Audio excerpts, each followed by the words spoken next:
Welcome to The Truth About Taxes and Retirement. This podcast is brought to you by SavingYouTaxes.com and hosted by J. Barry Watts. As an advanced tax strategist and enrolled agent federally licensed by the IRS, Barry is uniquely qualified to go deeper into the Internal Revenue Code than most accountants. He understands and interprets its provisions, explaining how they'll help you reduce income taxes you owe so you can direct that previously wasted tax money into tax-free accounts that you can enjoy in your retirement years. Now, on today's episode. Welcome to another edition of The Truth About Taxes and Retirement. I'm Barry Watts, your host, alongside your producer, Patrice Sikora, who famously was called a babe by no other than Rush Limbaugh. Patrice, welcome to the studio today. Well, how are you doing? I'm doing good. Y'all I'm having fun. It's good here in the Missouri Ozarks. How are things in the Big Apple? Well, we still don't have any snow. It's been a winter of no snow, and it's gloomy, chilly, but no snow. Well, we're talking the end of February here, and this is no snow. Figuring no snow is a good thing. We've had 70 degrees here this week. We're recording this in February, and I think the winter hopefully is all behind us. That's the way I'd prefer it, in fact. Well, we did have a tornado this week. Oh, that was exciting. That's one of our things. We shipped that out there to you. You know, not far from here is the famous Joplin tornado of 11 years ago that killed like 150 people just an hour down the road. And so tornadoes are a thing that we do here in the Midwest. I know you East Coast folks are more hurricane. Do me a favor. Keep them right there. It's funny. I was talking to a client, a guy who found me off the podcast. In fact, did I mention we were doing a podcast? This is the podcast. We're a live radio show at the moment. I am your producer. So yes. I'm talking with this guy from, I think he was from Washington State. He found my podcast. He listened to the podcast. He calls in, which you can do that. We're going to tell you how to do that at the end. He calls in and we're having a talk about the things we talk about on the podcast. And he was thinking about moving to Southwest Missouri because the cost of living was less, taxes were less. He liked the political culture here and so forth. And but he was very afraid to move here because he had heard about the tornadoes. Oh, and all the people who live here would be like, what the heck are you talking about? You know, sometimes there's some tornadoes, but that doesn't really matter. I mean, we don't get excited about it. That you build back what they tear down, hope they don't kill anybody, and you move on with your life. So there's your little tornado tip, and it's the appropriate time of the year for a tornado tip because they tend to hit more in the spring. So isn't it interesting? We are a full service podcast covering all the basis of information that you need to know. It's a weather service as well. Weather service. Yeah. There's your weather tip. So, I've got something that's kind of grinding on me I want to tell you about.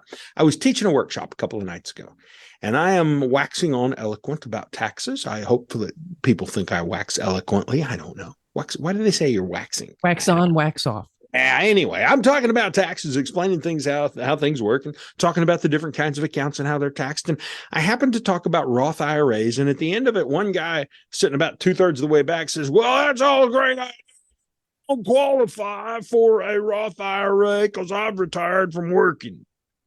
Hello? Well, I want to give everybody a test. And this is the singular test to see if you can qualify for an IRA. Okay, are you ready? Here's the test. Okay, it's real simple. Okay. Are you breathing? I think that's a yes. Because if you're breathing and you have any kind of ordinary income, we can qualify you for a Roth IRA either one way or another, the front door or the back door. Now, in this particular case, the topic I was having was not about Roth contributions, and you'd be amazed at how many people get confused about that. Because I wasn't talking about Roth contributions, the 6,000 or 7,000 that you're allowed to put in per year. I was talking about strategic Roth integrations, where you bring a Roth in alongside your IRA and you do massive amounts of movement of money from your IRA over to your Roth, pay the taxes, get it all cleansed and so forth. But apparently I can't do that. It's because some old guy on the back row says, I'm too old. I can't qualify for a Roth. Well, I am sure you set him straight. Well, I did gently because I was already headed out the door. But here's the deal. Quit telling me what you can and can't do. I'm a professional. This is what I do for a living. I know the rules. And I'm just always amazed that people don't look quizzical and raise their hand and ask. They declare instead, well, you can't do that. I mean, I had a surgeon in one time who said, well, you're going to have to pay tax on all that Roth money later. No, doctor, Roths aren't taxable. Well, I thought they were. Not later. Well, I know you're an expert on a lot of things, but why don't you stick to surgery? So anyway, I sound cynical, don't I? I probably need to get over that. No, you sound like you're from Missouri. Or Do Missouri. Excuse me, Missouri. Yes, John Ashcroft, and I appreciate you saying Missouri, because that's where he and I are from. I don't know where the rest of these folks are from. So, hey, I got a topic for us today. Are you ready to go? Go for it. We're going to talk about insurance. Woohoo! Is that exciting or what? You said it. You said it. Insurance. No. How do you say it? Where all English is proper, how do you say it? Insurance. Insurance. Yes. Well, we're going to talk about insurance. Okay? Insurance. Insurance. So today, ladies and gentlemen, on PBS, the topic is insurance. Who needs it and who wants it? Go ahead. I don't know how the Brits say it, but we could probably Google that up and figure it out if we wanted to. But we're going to talk about insurance. Who needs it and who wants it? Now, here's the first problem when we start talking about insurance. The first problem, but there are several problems. We're going to go through a few of them. Invariably, though, one of the early problems is this: people who need insurance don't want it. People who need insurance don't want it. I had a young father in my office. He's about 30 years old. He started a new business. He's got a wife. He's got a small child. If I recall, the wife is pregnant. He's a smart guy. And he came to me because he's going to get so rich in this new business that he started that he wants to talk about all kinds of highfalutin tax strategies because he's heard that I am a tax expert. See, I told you he was a smart guy. He was listening to your podcast. Because I am a tax expert. But before I talk taxes with him, I wanted to do the basics. You see, if you'll think about this like building a house, taxes are somewhere up on the roof in the finishing touches, and we have to be sure there's a foundation in place first. And the foundation for a young couple begins with the question of what happens if the breadwinner, in this case, the daddy, is suddenly disabled and unable to work and bring home an income, or if he is killed, in which case it's pretty difficult for him to work and bring home an income. Yeah. So, if young people, they're never going to be disabled because that's not going to happen. Now, you and I can get disabled getting out of bed in the morning because that's what happens when you when you're filled with wisdom. When you have some years behind you. And filled with wisdom. It's the weight of the wisdom that is so exactly. hard to get out of the bed in the morning. So we can become crippled up. But young people are never going to have a disability hit them. And they're never going to die. They're going to live forever. And so talking to them about a product that really is designed about being disabled or about dying in the case of life insurance is not something they want to talk about. So I started the conversation with this young guy saying, well, okay, it's great. We can talk about taxes. If you ever make any money, maybe there'll be some things that you'll need to do. But what you really need to think about as a young dad is how you're going to protect your wife if you should die, how you're going to protect your baby. And so I just said, what have you done? And the answer was, well, he hadn't done anything. And he even said something to me to the effect of, well, she'll be fine. She'll have money if I should die. She can run the business. Now, really, let's stop and think about that. He bought the business. She didn't. She's a young woman, like 22 or 3. Oh, wow. She's got a small child and another one on the way. And so now she becomes a widow. And I'm hoping that she loves you. So when you die, she's racked with grief. And yet you expect her to be up and running this business that you just bought that hasn't made a profit yet. And you want her to be up and out of the house each morning at 7 down at the office running the business, dispatching the trucks and supervising the employees. Young man, you need to think about this risk. Now, the young man didn't appreciate the coaching from the old man because he didn't see it that way. And that's why I say that people who need insurance often don't want it. And then there's another category of people, Patrice. Some of them are more our generation. They're people who want insurance but don't need it. Here's an example. Have you seen those life insurance commercials? And they feature an old washed up television or movie actor. Several And- of them. Several. Oh, there's lots of them. That Fred Thompson, the senator from Tennessee, I liked him, by the way. He had such a cool voice and had a swagger approach to things. I really liked him. He was good. He was good on those commercials. He was good on Law and Order. He was good in the United States Senate. He was really good at all that stuff.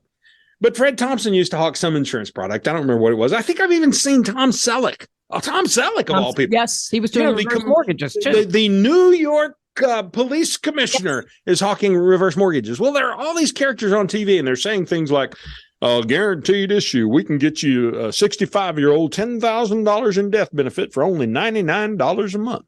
Henry Winkler. Is Fonzie doing that? Yes, he was doing it. I just saw one the other day. Yes. Oh my gosh. Fonzie's hawking insurance. Yeah. Well, so why did they do that? Because old people flock to that stuff. Now, I think it's foolish, and here's why.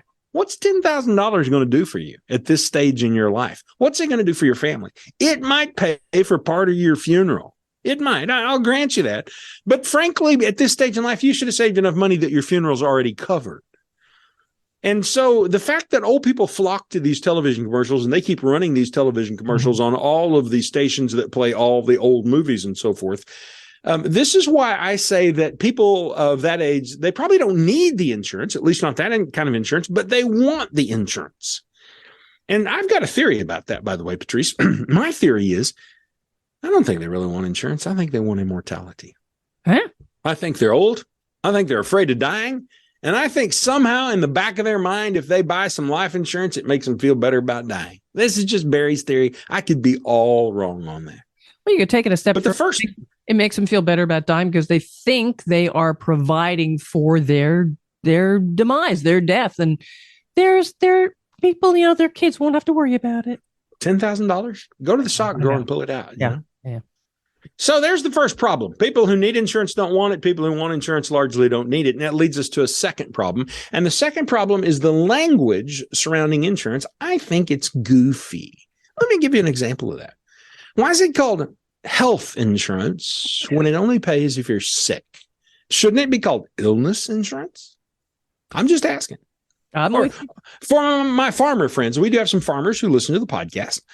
Why is it called crop insurance when it only pays if you have a crop failure? Shouldn't it be called no crop insurance or crop failure insurance? Or just failure insurance? Well, same idea. Failure insurance. Boy, I'd need a lot of that. Which leads us to then the question of life insurance. Why is it called life insurance if it only pays when you die? Shouldn't it be called death insurance? Yes. So some insurance makes sense. For example, on your home, you can buy fire insurance and it pays if your home burns down. You can buy flood insurance and it pays if your home is flooded out.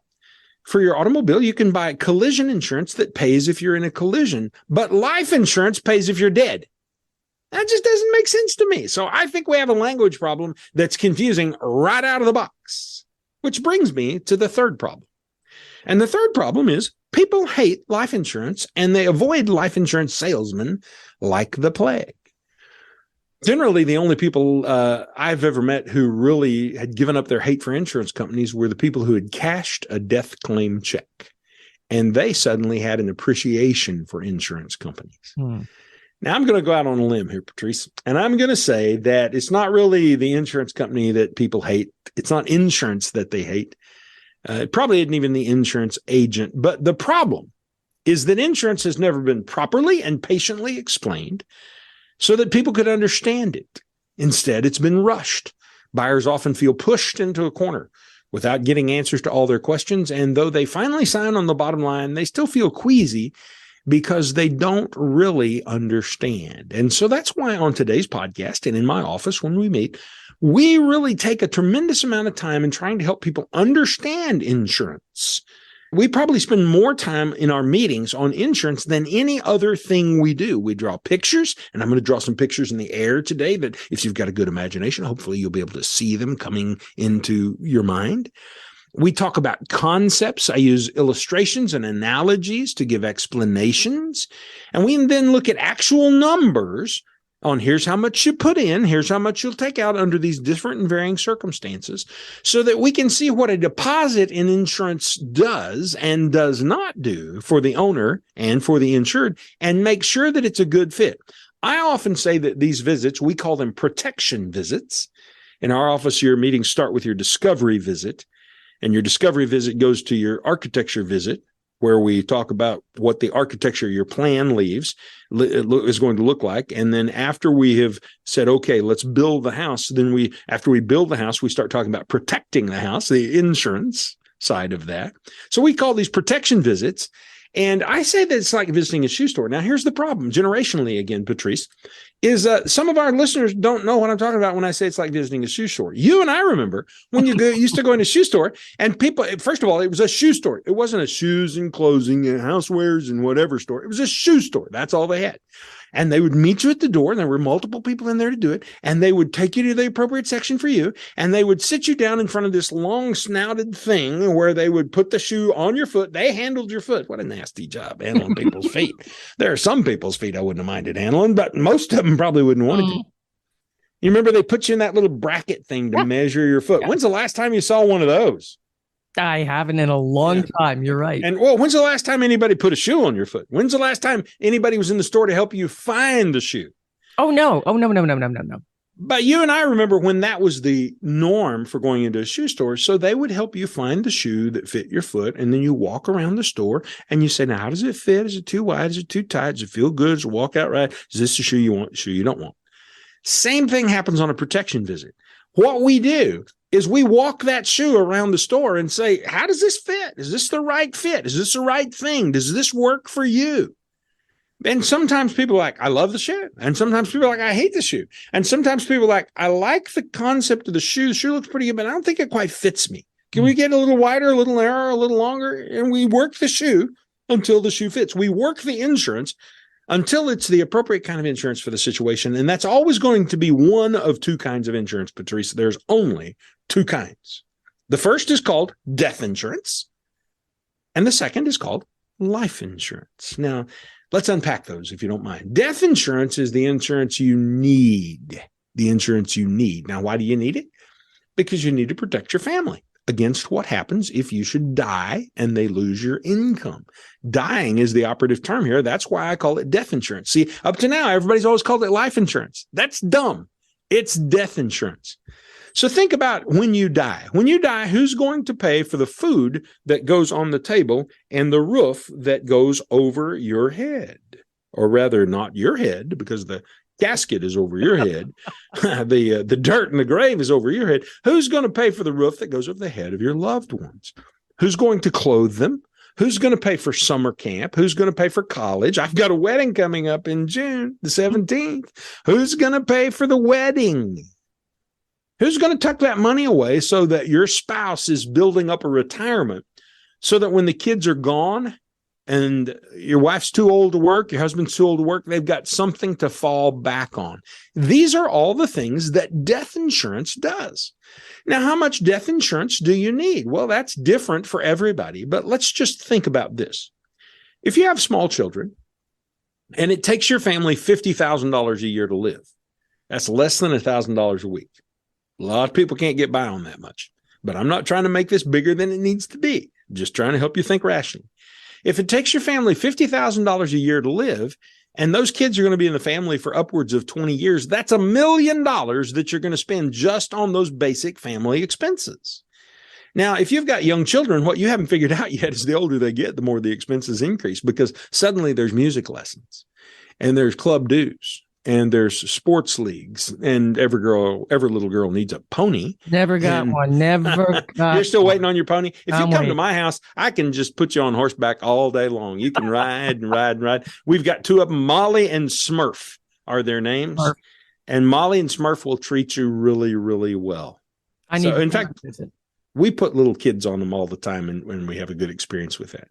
You know, there are going to be summer camps, and there's going to be college tuition. There's going to be a car to buy at age 16. It's pretty easy to just tally all that stuff up and say, well, I don't know how much that's going to cost, but there's easily another $1 million there. And what about paying off the house? Probably going to be $500,000 there.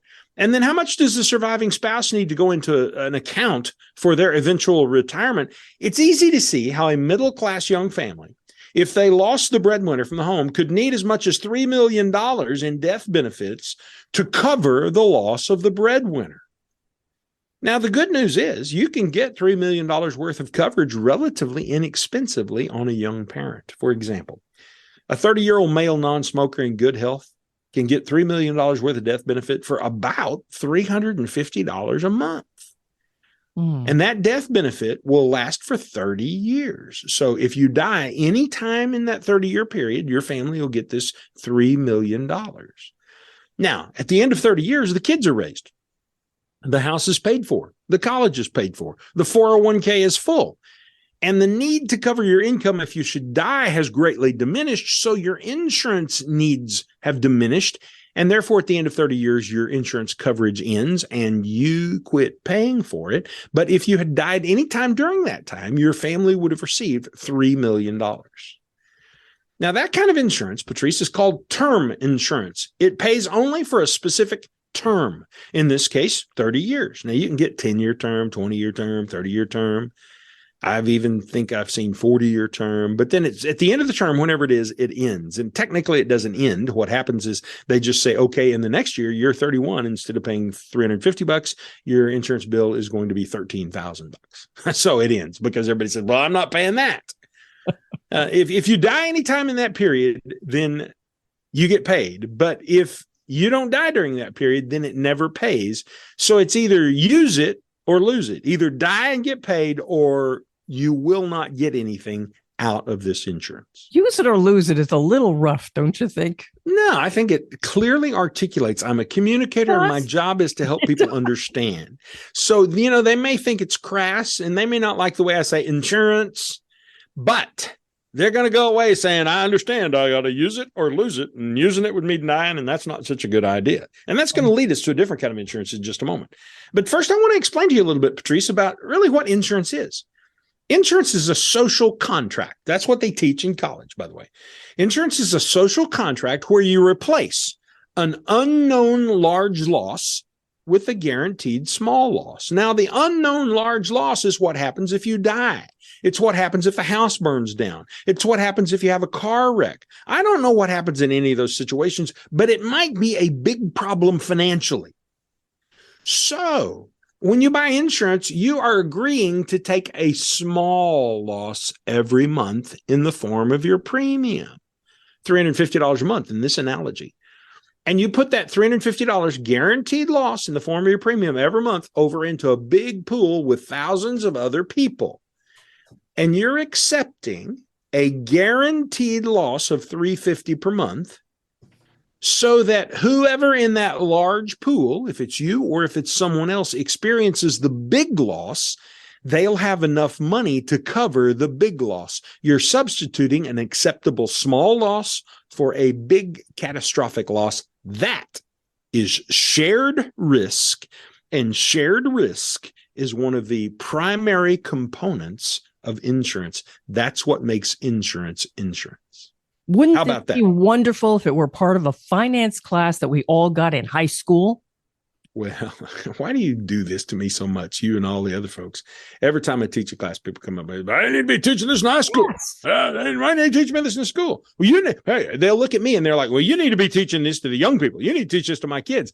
Look around the room. Everybody's gray-haired and pot-gutted. There aren't any young people in this room. Young people are going to soccer practice. They're driving soccer cars. The moms are raising babies. Dad's struggling at home, just trying to bring some energy to the family. They're not focused on this stuff. But if we understood it, we could prepare for it. Well, and I agree. And a time to help them understand it is before all the burdens of parenting and the adult burdens hit them. So get this plugged into their brains early. You're absolutely right. But, by the way, people who listen to the podcast, and when I make smart remarks about stuff like this on social media, they all say, well, that's required in Missouri. We have a class that requires this. Well, you probably do, but it's probably taught by somebody who doesn't know how this stuff works. And whoever wrote the curriculum, it may not be any good either. So I can't fix all the world's social problems. I can't save everybody. So what I have decided is I'm going to save the people who raise their hand and say they want to be saved. I'm going to save the people who say, I've been listening to your podcast and I want to talk to you. And we focus on just taking care of those folks because we can't go change the way the education system works. So there's your little education for you on how insurance works and how you replace an unknown large loss with a guaranteed small loss. We're going to take a break right now and hear a word from our sponsor. And when we come back, we'll talk about the insurance that people don't need, but they actually want. You're listening to The Truth About Taxes and Retirement. This episode of The Truth About Taxes and Retirement is brought to you by the WealthCare Corporation, a national personal wealth management firm with taxes at its center, because they realize that no matter how well you do with savings and investments, it won't matter if you don't get the taxes right. Let's face it, retiring is complicated, and you want to be sure you do it right the first time. Finances are complicated. You may think you need to talk taxes, and you do, but the eventual taxes won't matter if you don't protect your family with the right kind and amount of insurance now. And insurance isn't just for young people to protect their families from death. It can be for retired folks, protecting them and their family from catastrophic nursing home costs. But can you qualify? Gee, this is complicated. That's why you need experts like WealthCare. They'll help you figure this out, buying only the right kind and amount of insurance if you need it. And that is part of an overall comprehensive plan, including a retirement income strategy focused on after-tax income, so that you can feel more confident that you'll have the income you need every year throughout your retirement. Helping people live and retire with confidence, age with dignity, and create a legacy for their family. That's what they're all about at WealthCare. Visit them on the web today at savingyouTaxes.com. Barry Watts back with The Truth About Taxes and Retirement. Now, before the break, we were talking about insurance that you need, death insurance. And we're going to switch up now and begin talking about the insurance that people want. Yes, I said insurance that people want. Life insurance. It's the insurance that pays if you live. Now, you'll recall that term insurance, like we talked about before the break, only pays if you die. Well, now we're going to talk not about term, but about permanent insurance that pays benefits if you die, but it also pays benefits if you live, because the benefits can be really significant. This is the kind of insurance that you purchase not based on how much it costs. That's never the question. So how much does it cost? It's how much money do you want to put in? How much benefit do you want to buy? How much would you like to contribute? Because the more you put in, the greater the benefit. Now, why would anybody contribute to permanent insurance? And by the way, there are people with podcasts out there who will tell you that I am the devil incarnate for even mentioning permanent insurance, letting you know that it's available. There are very famous financial people in the media who make a living by beating up on permanent insurance. And they're just ignorant is what they are. They don't understand how it works. They're taking the way permanent insurance worked 40 and 50 years ago and applying it to today's situation. And, you know, things have changed. Take, for example, in your hand right now, you perhaps like me have an iPhone. You may be listening to this podcast through your iPhone, as a matter of fact. Well, the phone that you used 40 or 50 years ago is a lot different than the phone you use today, wouldn't you say? And so what if somebody lose it? You could never lose it. That's right. You couldn't lose it. But what if somebody said, well, you don't need one of those phones. You'll get your neck tangled up in that phone thing. That thing just rings off the wall. There'll be people on your party line. Dude, they've changed phones. Phones do a lot of other things since then. And that's how insurance has changed. It's a lot different today than it was 40 or 50 years ago. So I want to help you understand why people would want to voluntarily contribute to permanent life insurance. And the first answer is because it's a tax-free account. Now, everybody likes tax-free. It's easy to get people wrapped up in a tax-free conversation. Most people think that the only tax-free account that is available is a Roth IRA.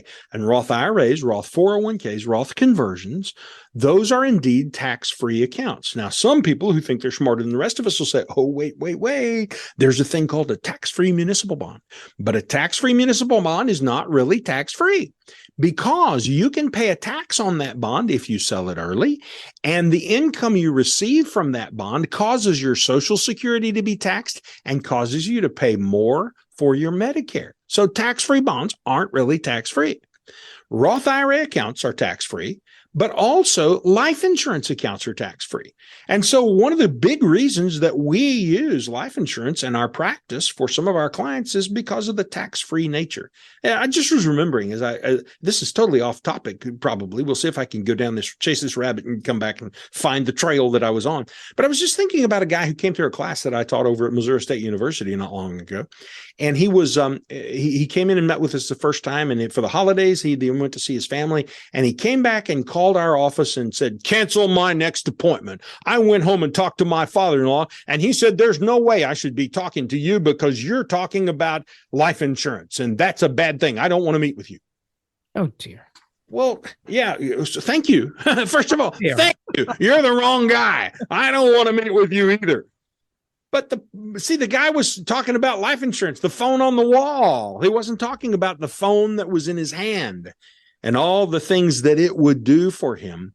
And one of those things is that it will provide tax-free growth of all your money. So the question I often ask people is this: if there were no limits on how much you could put inside your Roth IRA, how much would you contribute? And frequently, almost invariably, the answer is a very little variation. It's this sentence: as much as possible. Yes. Well, that's what a life insurance contract properly structured. If it's properly structured, that's what a life insurance contract can do. It's a big tax-free account that works in a manner similar to a Roth IRA account. So that's the first reason people would contribute to life insurance. Now, there's a second reason people would contribute, and it's because it pays tax-free income when you retire. Tax-free income when you retire. I've got one of these policies. My policy is set up and designed so that at age 70, it starts paying me just a little under $100,000 a year tax-free. And it's right on course to do that. I'm kind of excited about that $100,000. That's a good thing. Third thing it provides is it provides tax-free healthcare benefits to pay for long-term care if you get into a chronic illness kind of situation. So how could it be a bad thing to have a method to pay for your illness when that time comes? And then fourthly, it can expand the legacy that's left to your family. You ask people, do you love your family? Yes. Do you want to leave something to your family? Yes, I'd like to leave something to my family. I hope we have something left to leave to my family. Well, I hope so too. You know, a way to guarantee you'll have something left to leave something to your family is let's buy you a guaranteed life insurance policy where you know how much you're going to have to put in every year, and you know upon your death how much will be left for the kids. It's guaranteed. And it's not just guaranteed. It leverages up the amount you put in. For example, remember the kid we were talking about earlier who was putting in $350 a month. And if you fell over dead next month, it pays his family $4.3 million. That's pretty big leverage. $350 comes $4.3 million. That's bigger leverage than normal, by the way, because he's so young and so healthy. Right. For a guy my age, the leverage will be something more like 10 times. You put in $50,000 and you die and you get $500,000, something more like that. But still, if your objective is to leverage up your estate, life insurance is a great tool to make that happen. Now, how do you design an insurance policy? Where do we start with this? Well, we start not with how much does it cost, but we start with this question: how much do you want to allocate per month for a deposit into a tax-free insurance account? How much would you want to put into that account? And the answer is, well, it depends on how much money you got, how much excess money you have. If you've got an extra $4,000 a month, well, that's $48,000 a year. You can put in a tax-free insurance account that leverages up the death benefit and provides tax-free income for you when you retire. So maybe for you, it's only $1,000. I'm thinking about two different cases that I've dealt with recently, where in one case they had $1,000 a month that they wanted to put in, and in another case she had $16,000 a year. I'm not sure how that worked out. Where $4,000 a quarter. Yeah, maybe that was, anyway, that's how much money she had available. So that's the amount that she put in. But then we've got other people. In fact, I just had one last week where we're putting in $1,000 a month. Yeah, that was, I think, the case probably I already mentioned. So the first question is, how much do you want to contribute? And the second question is, for how long? Now, you can contribute to these for as long as you want to. A lot of people want to go as far as possible because if it's a tax-free account, let's build it as much as we can. But some people, they're still a little bit allergic to it because it's got insurance, the word insurance, and they just kind of think that might be a bad thing, And so they want to see that there's an end to it. So sometimes we'll design these as what we call 5-pay, 7-pay, or 10-pay, meaning you're going to pay this for 5 years and then you're done. You're never going to put any more money in it. Or 7 years, you're never going to put any more money in it. So you get to decide not only how much you want to put in, but you get to decide how long you want to contribute to it. Does it still grow after that? Yes, it still grows after that. Obviously, if you keep putting in, if you put in 10 years, a 10 pay will grow bigger than a 5 pay would because you've put more fuel in the tank. But it will grow based on how much fuel you have put into the tank. And then the question that comes out of that is, okay, if this is the amount of fuel we put into the tank, how much income will it eventually provide? And that's a math question. And we can figure that out. And we'll say, well, at 65, it provides this much income, but at 80, it provides that much income. And I'll tell you, when we set these up, we generally set them up to not pay out until later, 80 and beyond. And here's why. They can pay out anytime. And how we set it up is just illustrative. It can be changed anytime we want to. But we figure you're going to retire at 65 and you're going to spend all the money in your IRA and your 401k and all the other money you've got. And taxes are rising the entire time you've retired and you're spending this money. So when you get further into retirement, taxes are higher. That's the perfect time to tap into your tax-free account. So that's why we delay the Roth IRAs and we delay the insurance until later in retirement. We spend the taxable money first because we think tax rates are going to go higher as we move further and further into retirement. Then we look at how much long-term care coverage will it provide and how much death benefit will it provide. So let me give you an example. Let's take our 30-year-old healthy male again, and he's depositing $500 a month into a permanent insurance contract, not a death insurance, which only pays if he dies, but this is life insurance that's going to pay him for living. Now, for that $500 a month, he's going to get a policy that starts with about $130,000 in death benefit. And over his lifetime, that $130,000 is going to grow. Every year it goes up. It's going to increase to about $450,000. And then at age 65, it's going to start paying him $25,000 a year, tax-free, for the next 25 years. He just built himself a pension, a tax-free pension. So let's go over the math again. He's putting in $500 a month. He's going to put in that $500 a month every year for 30 years. At the end of 30 years, he's going to retire and start taking an income out of it, $25,000 a year tax-free for the next 25 years. That's a benefit not for dying, but living. That's why we call this life insurance. And if he should need it at age 75, it could pay him $70,000 a year for healthcare costs, a benefit for living. So that's an example of how permanent insurance works. Now, the process for obtaining either one of these kinds of insurance is, first of all, you got to figure out what you want. And that's something that we help people do. And then we have to be sure and get you qualified. And the insurance company gives you a health rating. They generally will take lab results and medical records from your physician. And sometimes they have somebody come out to your house and you urinate in a cup and they take some blood out of your arm and they send all this into the laboratory and they will find out if there's anything wrong with you, what's going on in your health. And they'll give you a health rating. And here's the way I like to explain the health ratings. They rate you from 1 to 20. 1 is an Olympic athlete and 20 is dead. So you're going to be somewhere from 1 to 20. Now, we usually start out by guessing that you're rated about a 4. In other words, you're not perfect. But you remember the lady I mentioned just a moment ago who had $16,000 a year to put in? We just got her rating back yesterday, and she has a 1 rating. She's an Olympic athlete. And she couldn't wait to get home and tell her husband that she was an Olympic athlete. And so once we get a rating from the insurance company, and it takes 30, 60 days or so usually to get the rating, well, then we'll get an offer from the insurance company. So we rate this person a 3.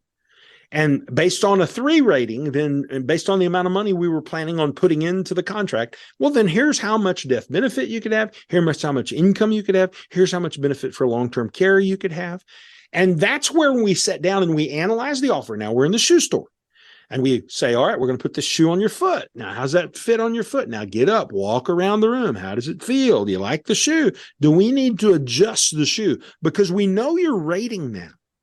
So we know how much benefit there is, how much cushion is in the shoe. Does the shoe fit? Do we need a wider shoe, a narrower shoe, a longer shoe, a shorter shoe? A shoe with a thicker sole? What do we need? That's the process of how you get qualified to have life insurance. And the promise I always make everybody make to me is this. I'm just a messenger. So if the insurance company rejects you and doesn't accept you, you need to not take it out on me. You have to promise you won't be mad at me, because I've had people yell at me about this. I'm not the one who's been drinking hard for 30 years. I just had a case fail, a big case on a guy a little older than me because of his alcohol problems. I had a young man, very young man, like 30-ish, that it didn't fail, but it came back severely rated. His score was further toward 20 than it was toward the 1. And it's like, he's healthy as a horse. Look at him. What can it be? Well, he was a hard drinker every weekend down at the lake, and that was showing up in his liver results. So these are the kinds of things that they discover in that whole process. So if you don't get the rating you're looking for, you can't be mad at me. That's the whole point.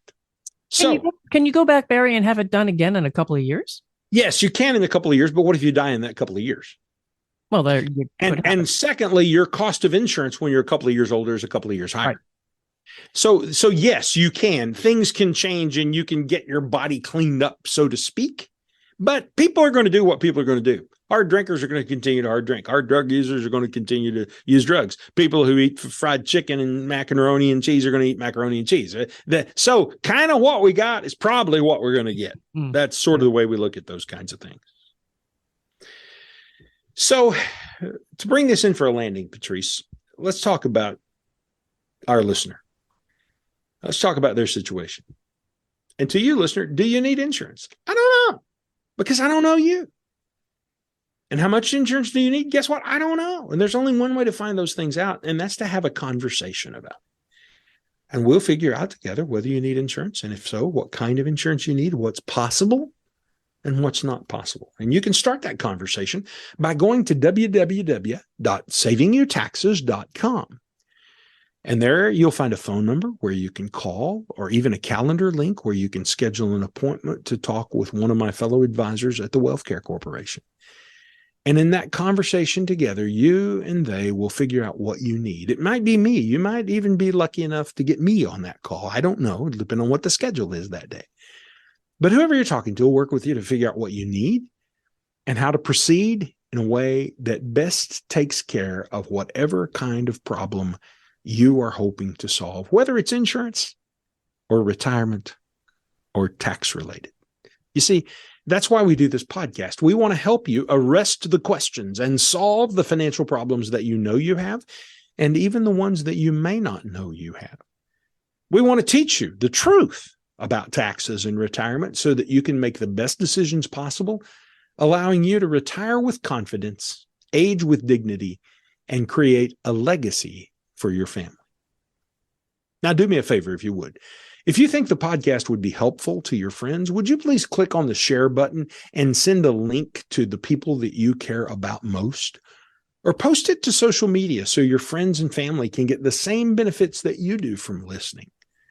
Thanks. I'll appreciate it if you'll do that. Thank you very much.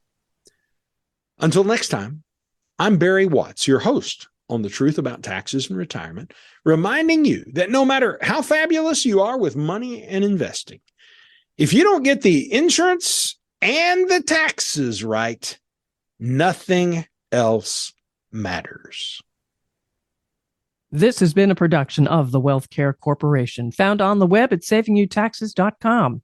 The concepts discussed are for informational and educational purposes only and should not be implemented without first consulting with your own legal, tax, and investment counsel. This has not been an offer to buy, sell, or invest in securities, and this information is to be taken as educational concepts and not as specific advice for you.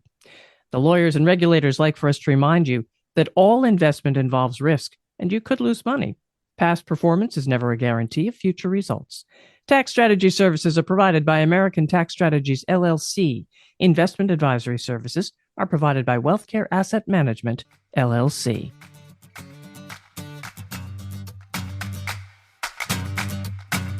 Thank you for listening to The Truth About Taxes and Retirement podcast. Click the subscribe button below to be notified when new episodes become available. The information covered and posted represents the views and opinions of the guests and does not necessarily represent the views or opinions of SavingYouTaxes.com. The content has been made available for informational and educational purposes only and is not intended to be a substitute for professional tax and investment advice. Always seek the advice of your own qualified advisor with any questions you may have regarding taxes and investing.